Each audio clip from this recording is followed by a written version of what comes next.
Hello everyone, this is Anita, and I wanted to talk today about my male twin. And I talked a little bit about him in a previous video, the one just prior to this. And it's a new way of looking at it in terms of me being transgender and understanding what being transgender is and how that actually works.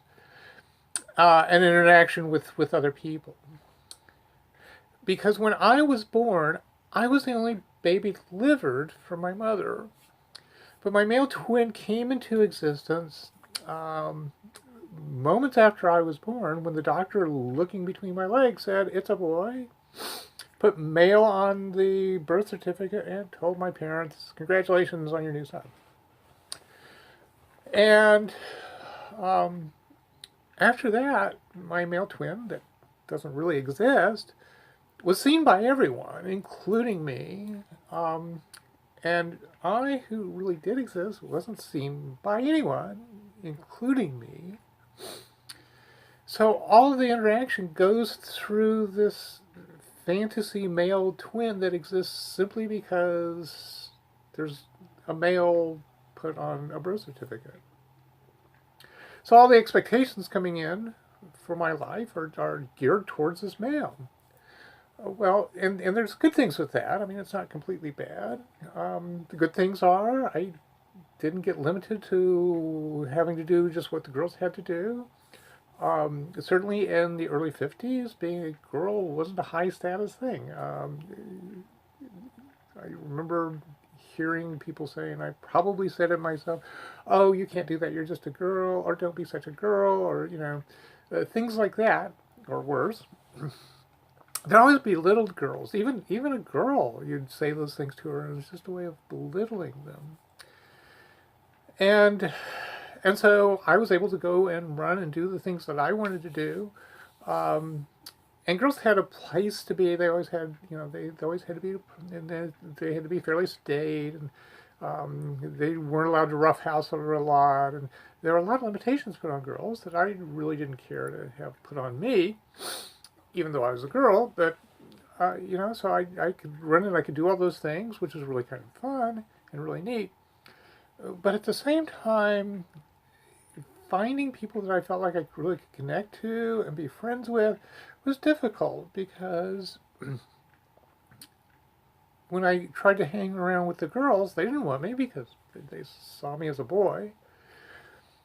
And being with the boys didn't seem right because, well, I was a girl. Um, and so um, there was this real sense of, even early on, of just not fitting. There's this real sense of being worried about if I expressed myself too much as a girl and did anything that was sort of girly, then there'd be a lot of ridicule heaped on the male twin. And so the male twin's emotions were really my emotions. I was living completely through the male twin because that was the only way I could connect to the outside world. And so um, there's this real sense of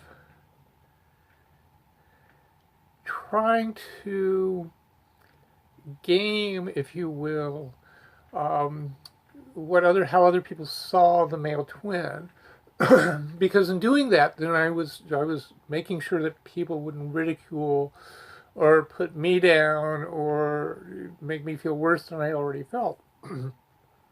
But that means that you're really not being authentic. You're spending all of your time trying to worry about it, and and heaven forbid you get put into a situation where you don't understand what a male would do, because if you did that, the chances of being outed, if you will, or being uh,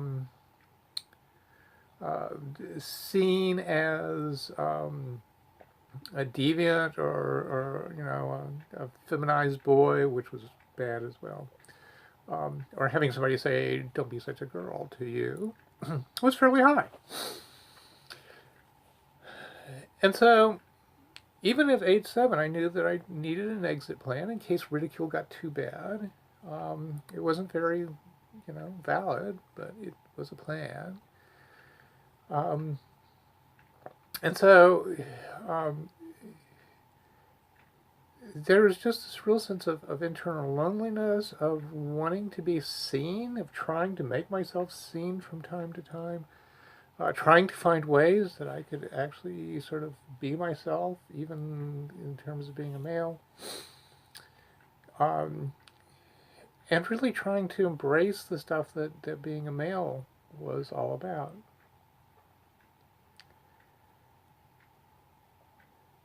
And so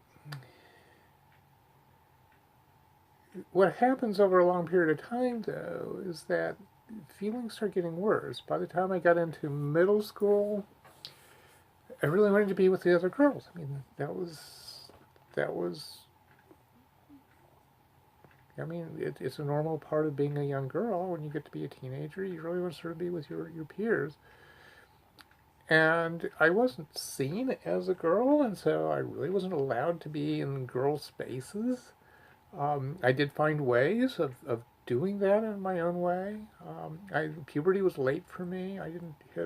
My voice didn't change until I was in my 14th year, and um, so I got to sing with the Sopranos up until the beginning of ninth grade, and I loved doing that. I loved being one of the Sopranos. But then the voice changed, and I ended up over in the male section, and everybody thought, "Oh, isn't that wonderful? Your voice finally changed." And I thought, how well, I didn't really think how terrible. It was supposed to be one of those things that was supposed to happen. I kept thinking that, oh, it'll make me feel better, and it never did. I remember a teacher once asking me why I kept talking with such a high voice, and it seemed like the right voice, but I had to learn how to talk with a lower voice, simply so I'd fit in right. Um, And I remember being in high school and going in and being in a Latin study group that happened during our homeroom period. Homeroom was a wasted period of the day anyway. And so there was a group of us that got together with one of the Latin teachers who was willing to do this, who gave us advanced Latin um, lessons.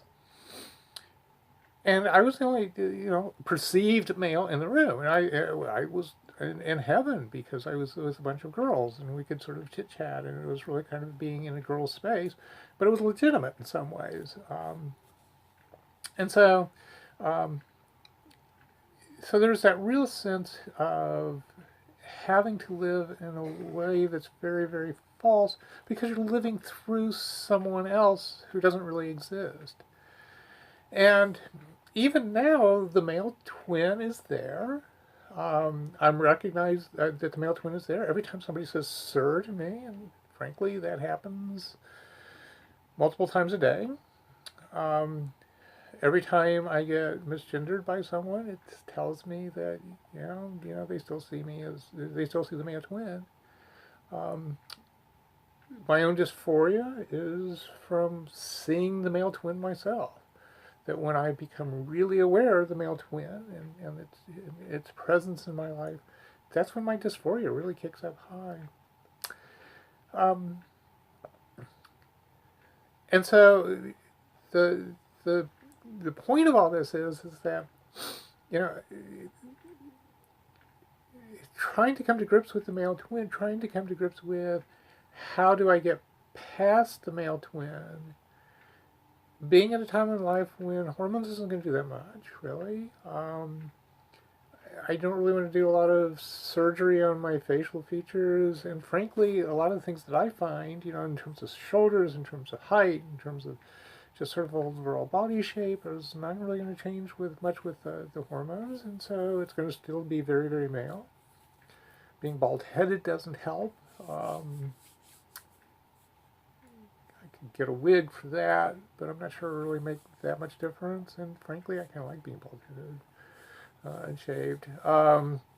It becomes a little bit of a fashion statement for me. And so anyway, the question really is how do I deal with that male twin?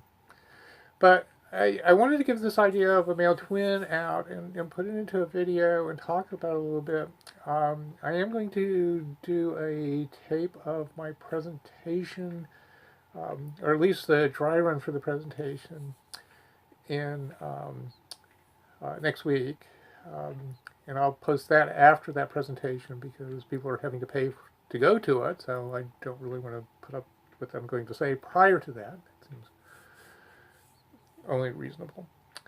Um, but I will talk about the male twin and that. A lot of it's going to be the same thing here. This is kind of the introduction in terms of what I do on that.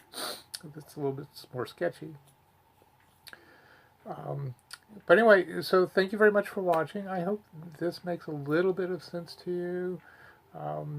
And it gives you a way of sort of thinking about, someone being transgender is that there's this artificial twin, if you will, that people respond to rather than the person themselves. So thank you very much for watching, and I'll talk to you soon. Bye-bye.